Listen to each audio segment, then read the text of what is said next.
geothermal energy is a unique opportunity to build industry in communities where it is often missed out most. Building on the history and the tradition of our collieries, but with a new industry that is clean, safe and can provide both energy and jobs where they are needed. Currently, the former mine workings are treated as a £3 billion liability for the taxpayer because they have to be kept safe.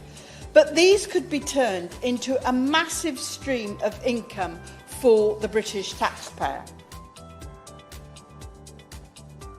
Geothermal energy is the heat contained within the earth.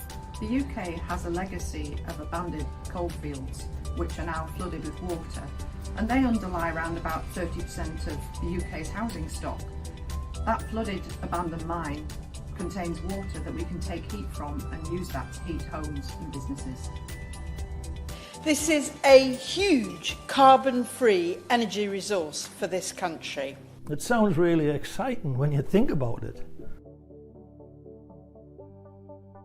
The scale of the resource is absolutely phenomenal.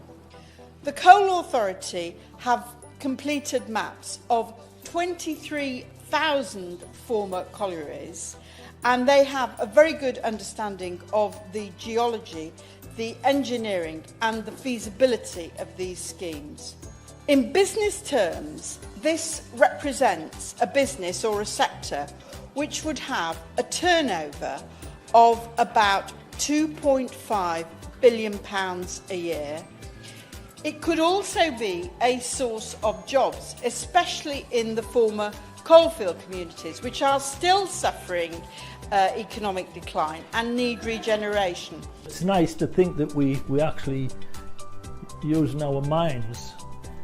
Yes, they were dirty, they were nasty, awful places to work, but the comradeship down the coal mine was nothing like it anywhere else. And just thinking that that legacy that was so hard won by the miners that created it could be reused to solve a potentially looming energy crisis in future is a really powerful thing for me.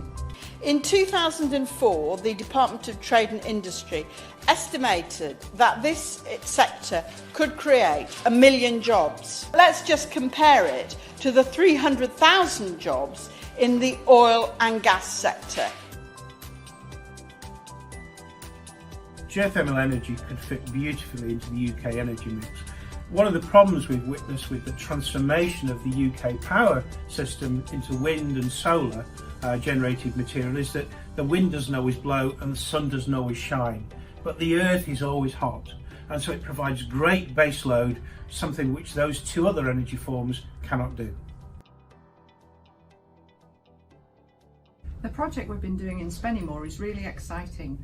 We identified that there was potential new housing development in the area, and we also know this is a mining town and has a great mining legacy. The Coal Authority currently pump water out of a site near the development site, and that water is warm enough for us to use in a heating system.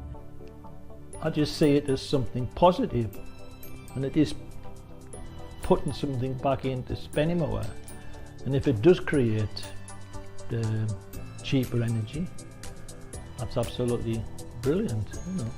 The work we did was a feasibility study, so it just identified the potential. So now this needs to be taken forwards. We need to encourage developers to adopt this technology and encourage the local community to see the potential that this has to offer.